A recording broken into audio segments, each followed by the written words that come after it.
পুলিশকে ভিতরে ঢোকানো, এই পুলিশগুলোকে ভিতরে ঢোকানো দরকার রয়েছে।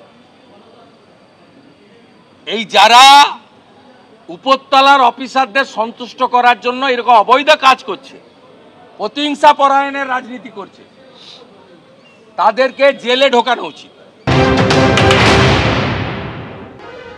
শাসক দল যে মনোভাব নিচ্ছে এটা বিপজ্জনক এবং ভয়াবহ।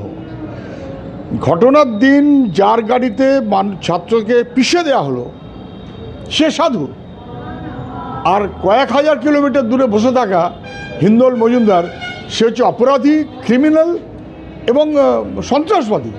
ভাবাই যায় নাকি? অপদার্থ সরকার মানুষের অধিকার কেড়ে নিতে চায়, ছাত্রদের যে কোনো রকমের বিরোধ, প্রতিবাদ, ভিন্ন মত তাকে দুমড়ে মুচড়ে দিতে চায়। এটা তার লক্ষণ, পারেনি। যাকে অ্যারেস্ট করা হয়েছিল তিনি যে বিশৃঙ্খলাটা তৈরির সঙ্গে যুক্ত ছিলেন হোয়াটসঅ্যাপে, নিজে যেখানেই বসে থাকুন, তিনি কৃতি ছাত্র হতে পারেন এবং সে নিয়ে কোনো সন্দেহও নেই। কিন্তু কৃতি ছাত্র অপরাধ করলে আইন প্রযোজ্য হবে না, এটা আবার দেশের আইনে নেই। এই মুহূর্তে নিউজরুমে সরাসরি আমাদের সঙ্গে রয়েছেন প্রতিনিধি অতনু হালদার। অতনু, একই দিনে জোড়া ধাক্কা রাজ্যের, একদিকে হিন্দল মজুমদারের জামিন আর অন্যদিকে রেজাউল হক চাকরিহারা শিক্ষক, তিনিও জামিন পেলেন, কি বলবেন?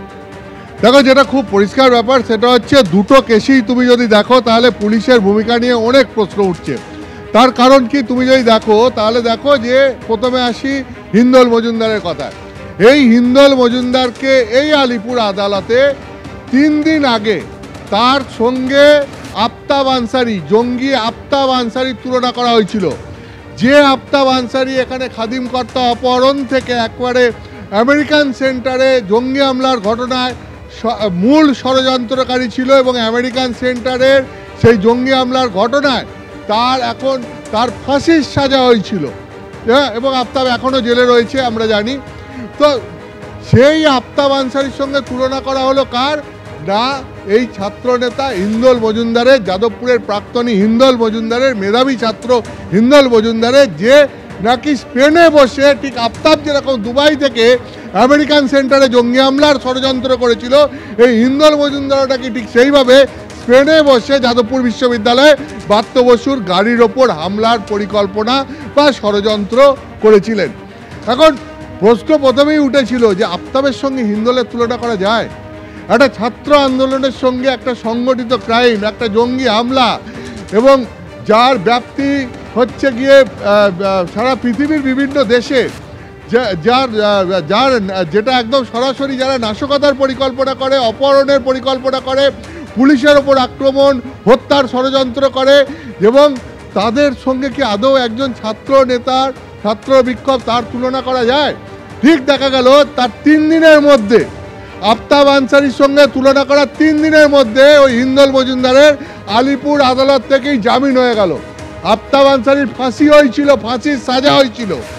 আফতাব আনসারির ফাঁসির সাজা হয়েছিল আমেরিকান সেন্টারের জঙ্গি হামলার ঘটনায়, আর হিন্দল মজুমদারের 3 দিনের মধ্যে জামিন হয়ে গেল। তাহলে এই তুলনা কি আদৌ যুক্তিসঙ্গত ছিল? শুধু একজন স্পেনে বসে হোয়াটসঅ্যাপ করলো আর একজন দুবাইয়ে বসে ষড়যন্ত্র করেছে, সেই দুটোকে মিলিয়ে দিলেই তুলনাটা করে দেওয়া যায়? তাহলে তো এইভাবে ধরতে গেলে পরে Osama bin Laden, Dawood Ibrahim, এদের যে কারোর সাথে হিন্দল মজুমদারের তুলনা করে দেওয়া যায় তার বিরুদ্ধে যে অভিযোগ, সেই অভিযোগের ভিত্তিতে। কিন্তু প্রত্যেকটা জিনিসের কোথায় কতটা বলবো, কোথায় কতটা বলবো না, সেই ব্যাপারে একটা পরিমিতি বোধ থাকা দরকার বলে বিভিন্ন মহলের মত। এবং বিভিন্ন মহলের মত হচ্ছে সেই জায়গাটাই অতিক্রম করেছিল কলকাতা পুলিশ, সরকারি আইনজীবী, বা তুই বলতে পারো এক্ষেত্রে সরকার পক্ষ। তার কারণ এখানে আফতাব আনসারির মতো একজন জঙ্গির সঙ্গে একজন ছাত্র নেতার, একজন মেধাবী ছাত্রের তার তুলনা করা কি আদৌ সঠিক হয়েছিল? আজকে সেই প্রশ্নের উত্তর পাওয়া গেল। যেই জন্যে আমি বলছি যে আমেরিকান সেন্টারের ঘটনায় আফতাব আনসারির ফাঁসির সাজা হয়েছিল, যে এখনও জেলবন্দি। আর ঠিক দেখা গেল কি যে হিন্দল মজুমদারকে যে আফতাব আনসারির সঙ্গে তুলনা করা হলো, তার 3 দিনের মধ্যে সেই আলিপুর আদালত থেকেই সে জামিন পেয়ে গেল। ফলে বোঝাই যাচ্ছে যে এই ঘটনায় পুলিশ কতটা সক্রিয় ছিল। এটা অতি সক্রিয়তার একটা প্রমাণ। হিন্দলকে আটকে রাখার জন্য, তাতে যাতে সে জামিন না পায়, তার জন্যই এই উদাহরণ দিয়ে সওয়াল করা হয়েছিল বলে অনেকেই মনে করছেন। ঠিক তোমাকে যদি বলি যে একজন শিক্ষক রেজাউল হক, তাকে যেভাবে অডিও কাণ্ডে গ্রেপ্তার করা হলো এবং তিনি যেভাবে জামিন পেলেন, আজকে সেই ভূমিকা নিয়েও সেখানেও বিধাননগর পুলিশের ভূমিকা নিয়ে একইভাবে প্রশ্ন উঠছে।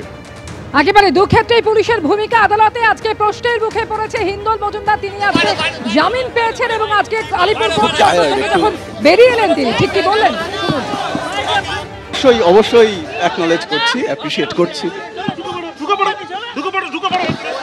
আর পুলিশের এই সক্রিয়তাকে কিভাবে পুলিশ খুব ভালো কাজ করেছে, পুলিশকে নিয়ে কোনো আমার আপত্তি নেই। অবশ্যই অ্যাকনলেজ করছি, অ্যাপ্রিশিয়েট করছি। আর পুলিশের এই সক্রিয়তাকে কিভাবে